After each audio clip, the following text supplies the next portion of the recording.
जगतसिंहपुर जिला तीर्तोल निर्वाचन मंडली बिरिडी बीजेडी पक्षर जनसंपर्क पदयात्रार शुभारंभ होइछि। विरोधी दल नेता तथा पूर्वतन मुख्यमंत्री नवीन पट्टनायक आह्वान क्रमे विजु जनता दल पक्षर जनसंपर्क पदयात्रा आरंभ होइछि।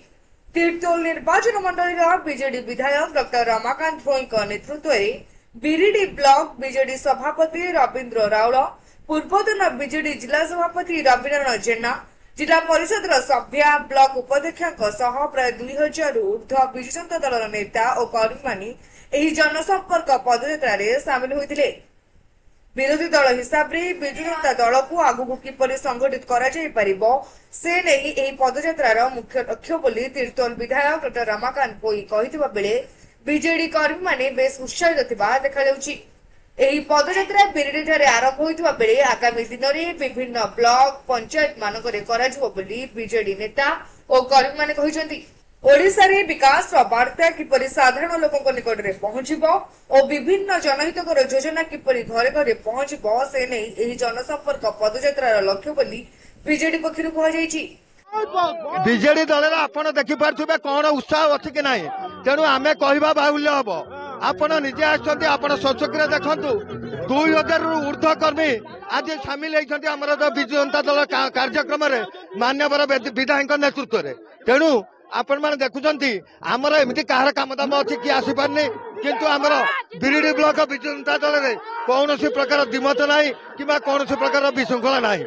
निश्चिंत 1000 रु 1500 कि 2000 भितर सामिल होइछंती। आम सहित समस्ते मनोबल को एकाठी करी समस्ते माने समस्ते पाद को पाद मिसाई समस्ते आगु को आसी आम सहित जेतिकी सामिल अच्छा निश्चिंत भल भाव अच्छा।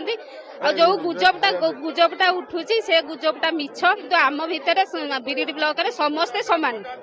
पदयात्रा चांदपुर पाखर आरंभ होता आमर मदन मोहन मठ पाखे शेष है। जहा हो बीजेडी जो लोक समागम भीतर जो उत्साह अच्छी आपण मैंने तो देखुवे से मीडिया बंधु मैंने देखी समस्ते बिरिडी ब्लॉक जिते लोक आमर आम हाट देकरी आसिलु बजार देकरी आसिलु लोक मैंने सामिल थे देखी लोक मैंने केते परिमाण लोक मैंने सहयोग कर आम सहित अच्छा।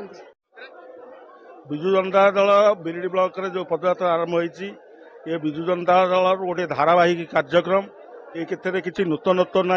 विजु जनता दल गठन है दिन ठारू धारावाहिक भाव में कौन राजनैतिक उद्देश्य न रखी लोकों निकट में पहुंचापी ये कार्यक्रम जारी रही। मान्यवर आम राज्य सभापति श्रीजुक्त नवीन पट्टनायक निर्देश क्रमे तेणु आज बिरिडी ब्लॉक से कार्यक्रम शुभारंभ होती। आज हजार हजार संख्यार आज युवक छात्र महिला एकत्रित होती जहाँकि आपण मैंने देखुंट। आज जो एकत्रीकरण आम आज बहुत भाव आनंदित।